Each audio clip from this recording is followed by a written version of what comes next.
Hello student, welcome on my YouTube channel. Student, today I am going to start the next topic of business law. So next topic is free consent.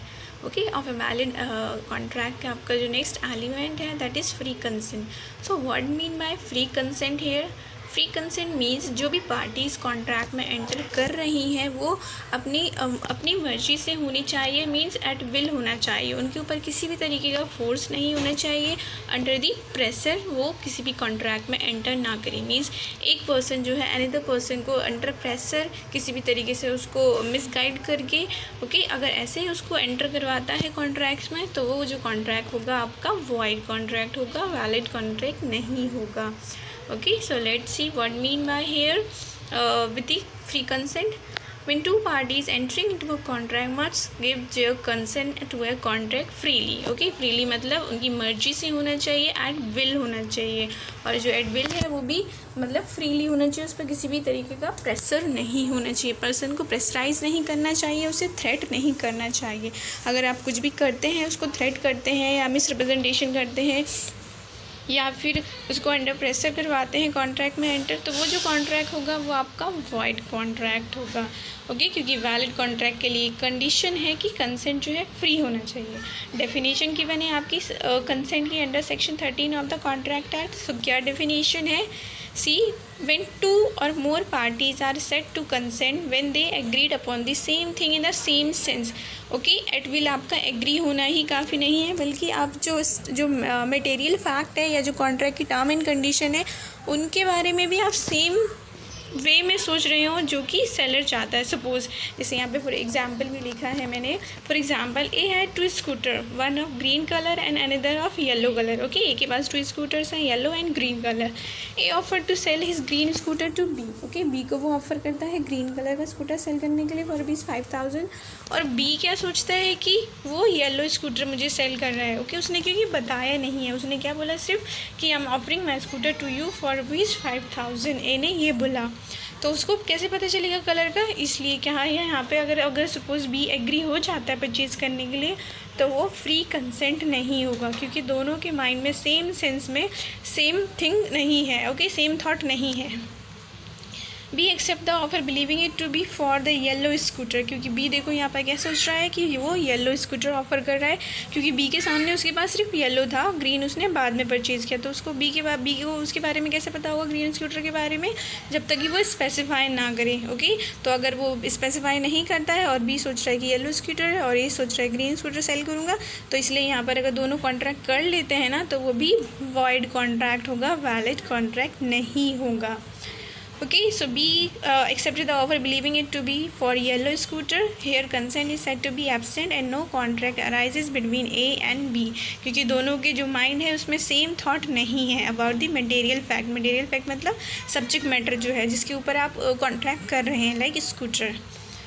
Okay, so means क्या है? In other words it means that there must be identity of minds of both the parties, also called consent ad idem. Okay, identity of minds होना चाहिए, दोनों के mind में same sense में same thought होना चाहिए अपना जो भी प्रोडक्ट है उसको लेकर, मतलब कि 5000 का बेच रहा है, ओके, कौन सा स्कूटर बेच रहा है, किस कलर का बेच रहा है, ग्रीन कलर का बेच रहा है या येलो जो भी है, तो दोनों के माइंड में सेम होना चाहिए। अगर दोनों अलग अलग थॉट रखते हैं अपने माइंड में तो वो जो कॉन्ट्रैक्ट होगा वो विद द फ्री कंसेंट नहीं होगा और वैलिड कॉन्ट्रैक्ट नहीं होगा। फाइन, तो ये ज़रूरी है फ्री कंसेंट के लिए कि कंसेंट से रीडम भी होना चाहिए और प्लस पर्सन की जो मर्जी है कॉन्ट्रैक्ट में वो एट विल होनी चाहिए, अंडर प्रेशर नहीं होना चाहिए। Fine, so according to section 14 consent is said to be free. Okay, consent जो है आपका तब फ्री माना जाएगा अगर वो ये आपके 5 एलिमेंट्स हैं इनसे अफेक्टेड ना हो।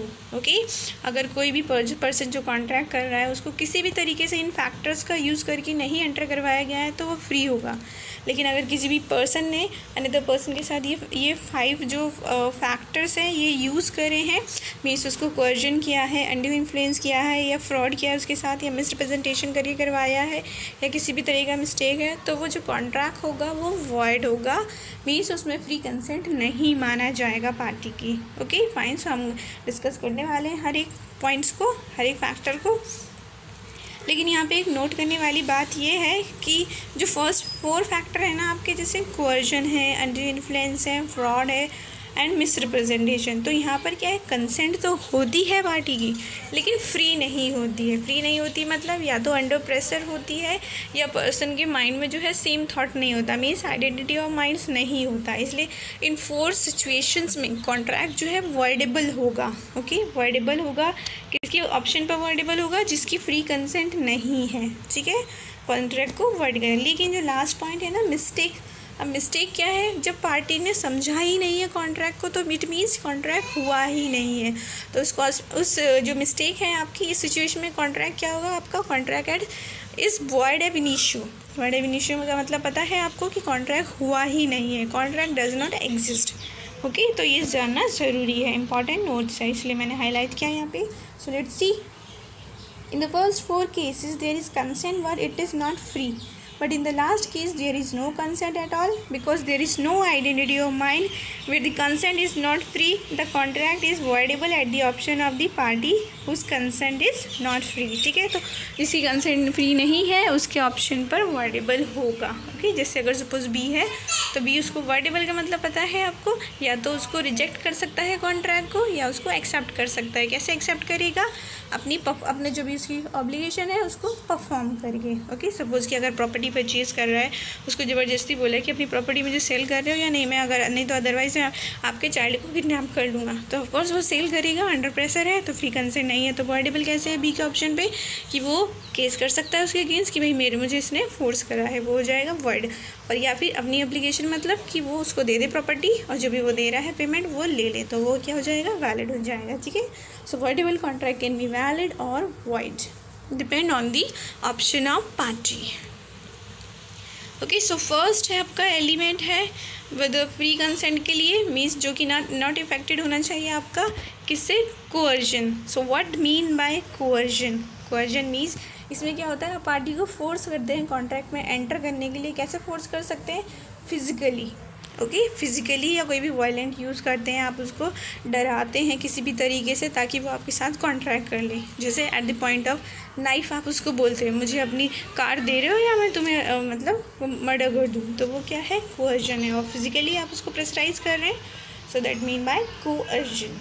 Okay, so coercion, it simply means forcing a person to enter into a contract. In other words, coercion means compelling a person to enter into a contract under the pressure or threat. Okay, so क्या है, simply means forcing a person to enter into a contract. In other words, coercion is compelling a person to enter into a contract under the pressure or a threat. Called the coercion is exercise. Okay, under the pressure और threat, किसी को force कर रहे हैं आप उसको या फिर धमकी दे रहे हैं। ठीक है, तो वो कोअर्जन माना जाएगा आपका।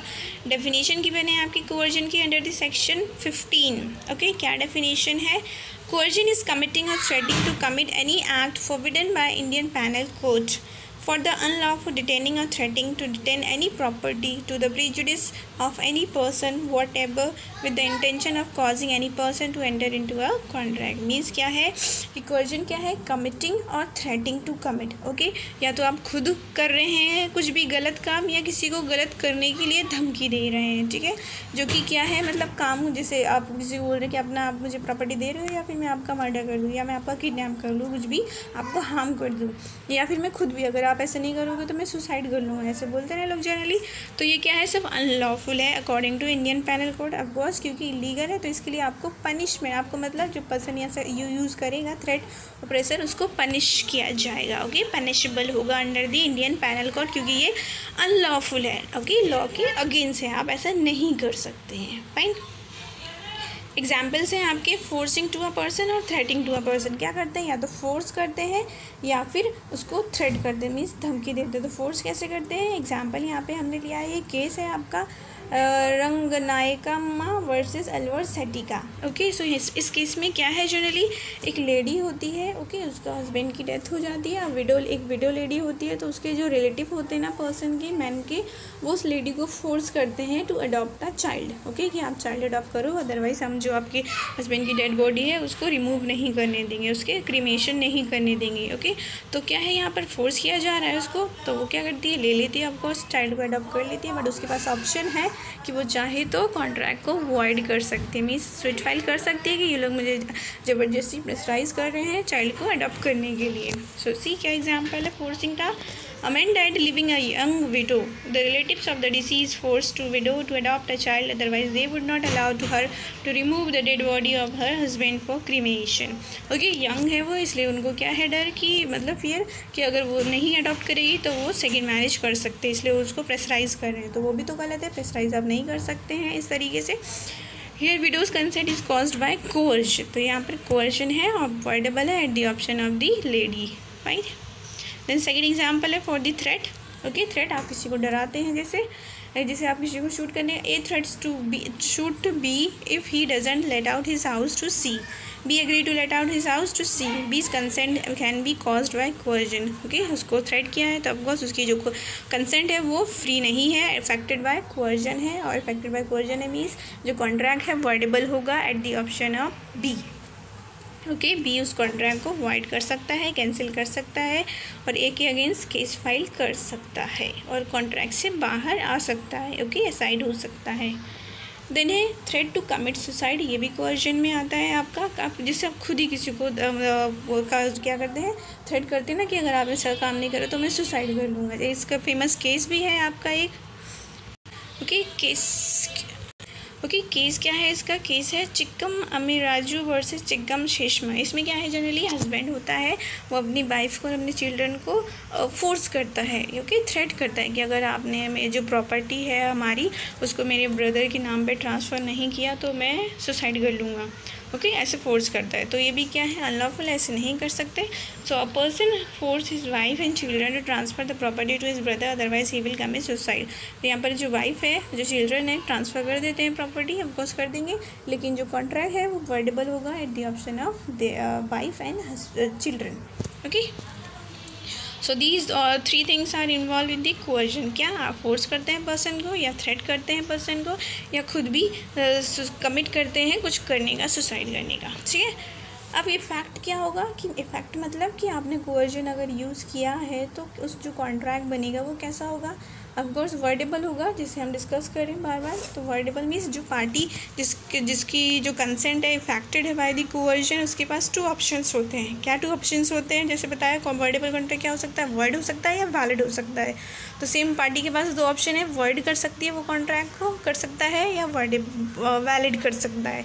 तो वर्ड कैसे करेगा, अगेंस्ट दी सूट फाइल करके उस पर्सन के अगेंस्ट, ओके, रिजेक्ट करके कॉन्ट्रैक्ट को, और वैलिड कैसे कर सकते हैं, अपने ऑब्लिगेशन को परफॉर्म करके, फुलफिल करके। So see the contract is voidable at the option of the party whose consent is not free. Okay, ये फैक्ट है एंड इट मीन्स जो एग्री पार्टी है मीन्स जिसकी कंसेंट जो है फ्री नहीं है, जो चीटेड पार्टी है, ओके, तो उसके साथ क्या है, टू ऑप्शन है उसके पास, to affirm the transaction by performing the obligation. Affirm the transaction मतलब होता है कि अपनी साइड से जो भी उसकी रिस्पॉन्सिबिलिटी थी, जो भी ऑब्लिगेशन है वो परफॉर्म कर दे। जैसे आपको प्रॉपर्टी सेल करने के लिए प्रेशराइज किया गया था तो आप प्रॉपर्टी ट्रांसफ़र कर दें, दैट मीन क्या है, आपने वो जो अपनी ऑब्लिगेशन है वो परफॉर्म कर दिया है। ओके, कॉन्ट्रैक्ट वैलिड हो जाएगा। फिर सेकेंड ऑप्शन क्या है, टू रेपुडिएट और रिसाइन दी कॉन्ट्रैक्ट, मतलब कॉन्ट्रैक्ट को कैंसिल कर दे। रिसाइन और रेपुडिएट मतलब आप कॉन्ट्रैक्ट से असाइड होना चाहते हैं, कॉन्ट्रैक्ट से बाहर निकलना चाहते हैं तो आप कर सकते हैं, आप बिल्कुल कॉन्ट्रैक्ट को कैंसिल कर सकते हैं। मीन्स उसके अगेंस्ट केस फाइल कर दो, ऑब्जेक्शन उठा दो तो वो कैंसिल हो जाएगा। Fine, so these are the effect of coercion. ये इफेक्ट सबके लिए सेम रहेंगे आपके, हर एक फैक्टर जो फर्स्ट 4 फैक्टर है ना उन सबके लिए सेम जो है आपका इफेक्ट है। मैं बार बार नहीं लिखूँगी तो आपको ये याद रखना है। देन दी सेकेंड जो आपका फैक्टर है जो इफेक्ट करता है आपकी फ्री कंसेंट को इज़ अनड्यू इन्फ्लुएंस। अब अनड्यू इन्फ्लुएंस क्या होता है, कोअर्जन में क्या करते हैं, जनरली प्रेशराइज करते हैं बट फिजिकली प्रेशराइज करते हैं या वायलेंस करते हैं उसके साथ। लेकिन अनड्यू इन्फ्लुएंस में क्या करते हैं, मेंटली प्रेशराइज करते हैं पर्सन को, ओके, उसके मेंटली करते हैं ना, इमोशनली जैसे ब्लैकमेल किसी को करना होता है तो वो क्या होता है, अनड्यू इन्फ्लुएंस होता है। और अनड्यू इन्फ्लुएंस आप तभी यूज़ कर सकते हैं जब एक पर्सन इस पोजीशन में हो कि वो दूसरे पर्सन की विल पर क्या है डोमिनेट कर सकता है। सपोज जैसे डॉक्टर हैं, ओके, डॉक्टर जो है पेशेंट को डोमिनेट कर सकता है कि आपको जैसे बोलते ही हैं आपको जैसे 10 लाख रुपीज़ देना होगा तभी आपका ऑपरेशन किया जाएगा, ओके, ऐसे। तो वो क्या है, प्रेशराइज कर रहे हैं उसको, मेंटली प्रेशराइज कर रहे हैं। अब उसे तो भाई ट्रीटमेंट कराना है तो ऑफकोर्स वो दे देगा। सेम जो है लॉयर है, या फिर लॉयर तो अपने क्लाइंट को कर सकता है मेंटली प्रेशराइज कि आपका केस अगर जीतना है तो आपको मुझे अब क्या है 10 लाख रुपीज़ देना होगा, ओके, तो वो ऑफकोर्स देगा क्योंकि उससे तो केस विन करना है। तो ये क्या है, मेंटली प्रेशराइज प्रेशराइज कर सकता है। सो लेट्स सी क्या है undue influence. Undue influence, sometimes a mental pressure is exerted on the other party to compel him to enter into an agreement. Okay, क्या है, मेंटली प्रेशराइज करते हैं person को ताकि वो कॉन्ट्रैक्ट में या फिर एग्रीमेंट में एंटर कर ले। This happens when the parties are in such a relationship that one party is in position to dominate the will of the other.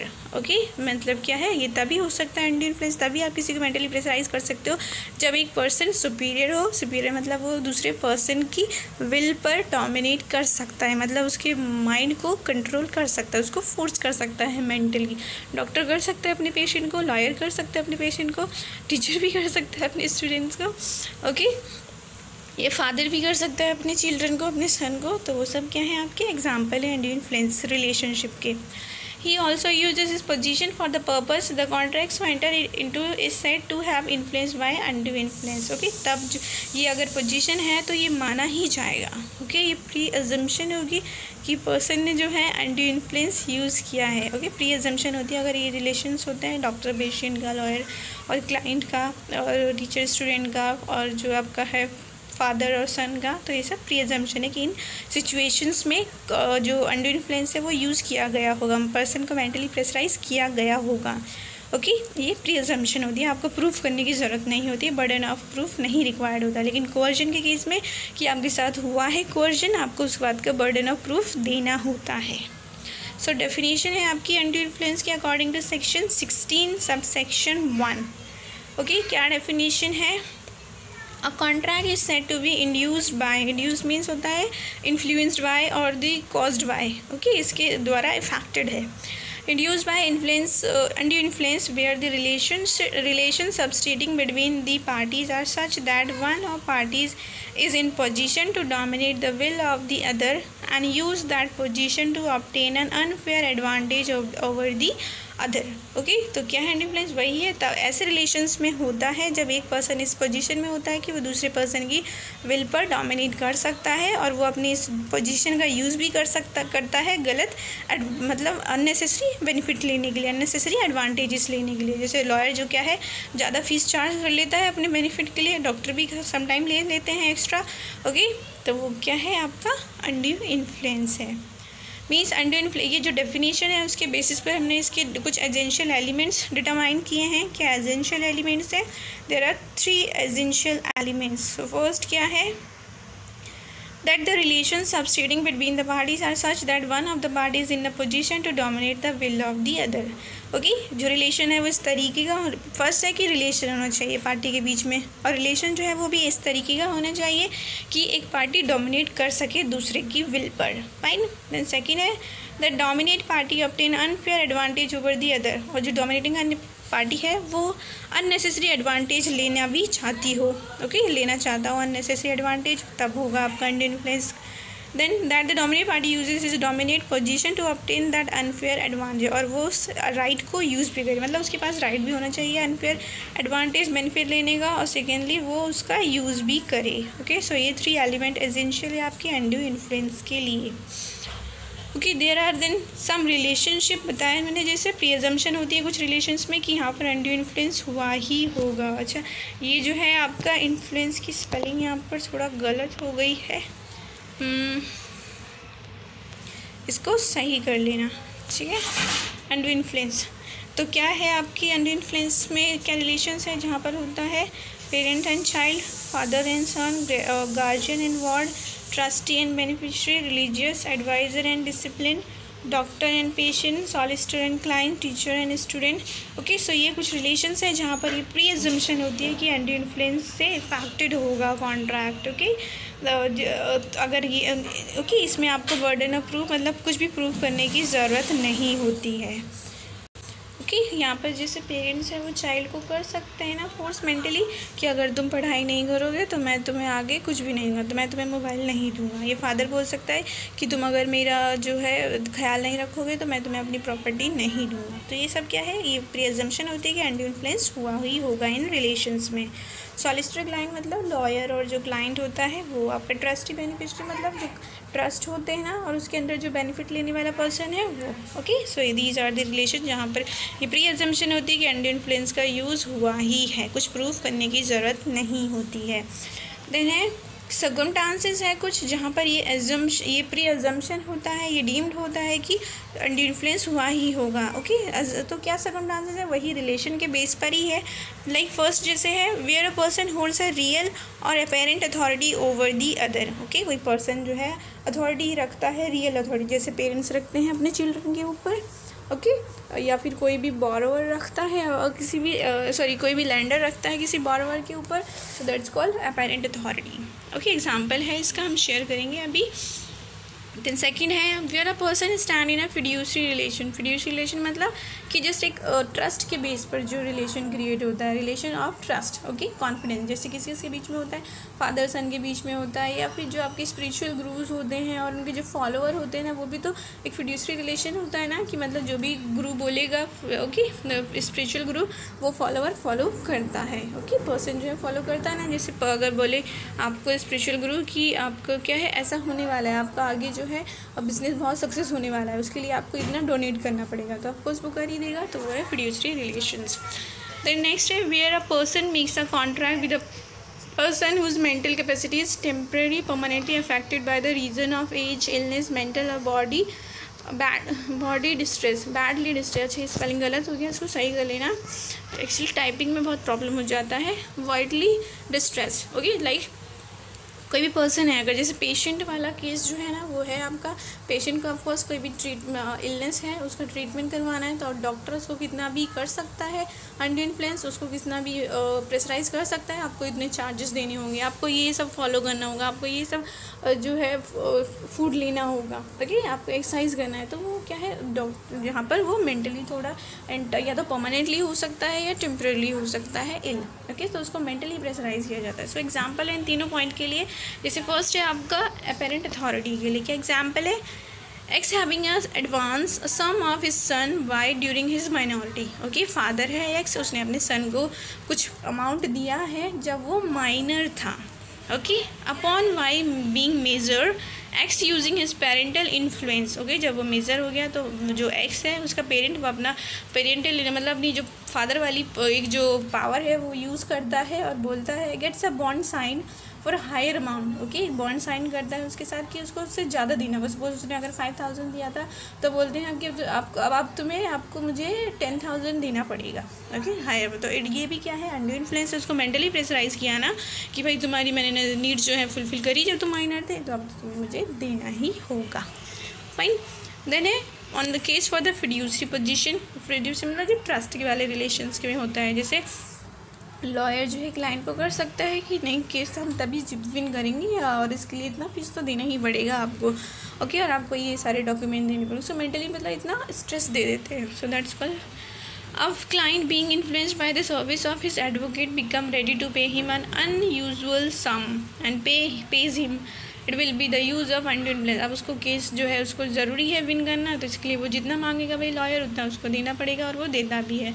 तो ये क्या हो गया, एक ट्रस्ट वाला जो रिलेशन है उसका मिस यूज़ कर रहा है लॉयर। ठीक है। देन है मेंटल डिस्ट्रेस। देखिए मेंटल डिस्ट्रेस मतलब कोई भी जो पेशेंट है वो सिक है या इल है, उसका ट्रीटमेंट करने के लिए डॉक्टर से अननेसेसरी सम की डिमांड करता है, तो वो क्या है आपका मेंटल डिस्ट्रेस है। Ex a chronic patient being influenced by his mental attendant, Y becomes ready to sell his house for the mere ₹6,000। Okay, Y जो है उसका हाउस है जो कि 35,000 है उसकी वैल्यू, लेकिन डॉक्टर को सिर्फ वो 6,000 में दे देता है। क्यों दे देता है? ताकि उसका ट्रीटमेंट हो। डॉक्टर उससे डिमांड करता है मुझे अपना हाउस दोगे अगर 6,000 की प्रॉपर्टी, तभी मैं तुम्हारा ट्रीटमेंट करूँगा। तो ये क्या है, अनड्यू इन्फ्लुएंस हो गया।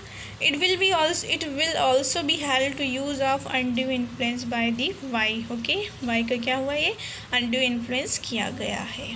Okay, so these 3 are the circumstances जबकि आपका अनड्यू इन्फ्लुएंस यूज़ किया हुआ माना जाता है, प्री-अजम्पशन होता है, डीम्ड होता है। फाइन। अब इफेक्ट क्या होंगे अनड्यू इन्फ्लुएंस के? तो सेम इफेक्ट है जो भी आपके कोवर्जन के थे ना, वही सारे इफेक्ट आपके अनड्यू इन्फ्लुएंस के हैं।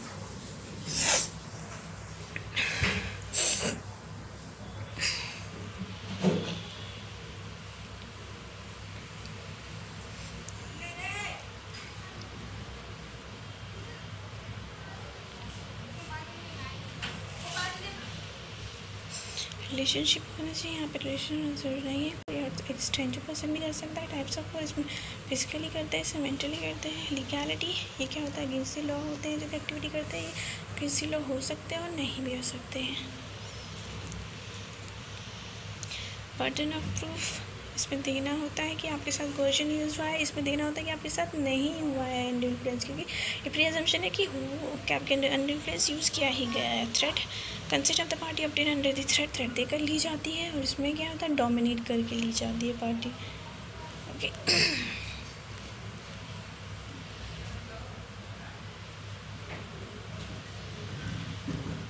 ओके, सो देन डिफरेंस है between under influence and coercion. Coercion and influence में क्या डिफरेंस है, आप खुद भी बता सकते हैं। जैसे कि क्या होता है, फर्स्ट पॉइंट है डिफरेंस का, relationships of the parties. Okay, क्या रिलेशंस हो, ओके, सो डिफरेंस क्या है between coercion and under influence. First is relationship of the parties. Okay, parties में कोई रिलेशन होना चाहिए, नहीं होना चाहिए।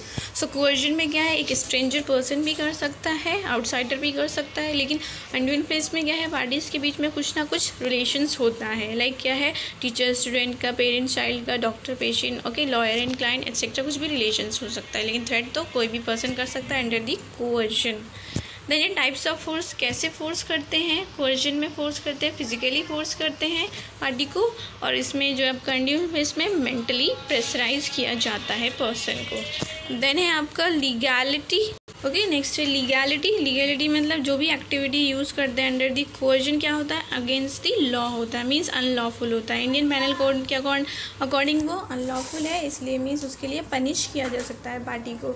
जबकि आपका जो अंडर इन्फ्लुएंस में जो भी एक्टिविटी यूज़ करते हैं वो इलीगल हो भी सकती है और नहीं भी हो सकती है। ओके, और इंडियन पेनल कोड के अकॉर्डिंग वो अनजस्टिस नहीं है, अनलॉफुल नहीं है, इसलिए उसके लिए पनिश नहीं किया जाता है। So let's see, it involves committing an act which is forbidden by law, IPC, okay, Indian Penal Code. Okay, so the act is illegal and party always attract penalty or punishment. और इसमें जो आपका under influence में the act may not be legal, it may be unfair or unjust, it does not attract Indian Penal Code. Okay, penal action को नहीं attract करता, illegal नहीं होती एक्टिविटी जो भी यूज़ करते हैं। देन है burden of proof. Burden of proof देना होता है आपको कि कोएर्शन के केस में प्रूफ देना होता है इस बात के लिए कि आपके साथ कोएर्शन हुआ है। ओके, आपको फिजिकली प्रेशराइज किया गया है, फिजिकली आपको थ्रेट दिया गया है, इस बात का प्रूफ देना होता है। अंडर इन्फ्लुएंस में इस बात का प्रूफ देना होता है कि आपके साथ अंडर इन्फ्लुएंस नहीं हुआ है। कंसेंट जो है not caused by under influence, इस बात का प्रूफ देना होता है, इस बात का नहीं देना होता है कि कॉज्ड बाय अंडर इन्फ्लुएंस है। ओके, क्योंकि प्री अजम्पशन है कि अंडर इन्फ्लुएंस हुआ ही होगा, क्योंकि रिलेशन इस टाइप का ही होता है। So burden of proof that coercion was exercise is required by the agree party. और अंडर इन्फ्लुएंस में burden of proof that under influence was not used is required by the dominating party को देना होता है यहाँ पर proof. Okay, agree party नहीं देगी, यहाँ पर डोमिनेटिंग पार्टी जो डोमिनेट कर रही है ना अदर पार्टी की पोजीशन विल पर, वो देगी कि उसने नहीं यूज़ किया है। थ्रेट है कंसेंट जो ऑब्टेन करते हैं, अंडर दी थ्रेट ऑब्टेन करते हैं। और जो आपका अंडर इन्फ्लुएंस में वो कंसेंट कैसे ऑब्टेन करते हैं, by taking unfair advantage. Dominating party जो है गलत अननेसेसरी एडवांटेजेस लेने के लिए अपनी सुपीरियर पोजीशन का बेनिफिट लेकर यूज़ करती है। Okay, so these all are the differences between coercion and under influence.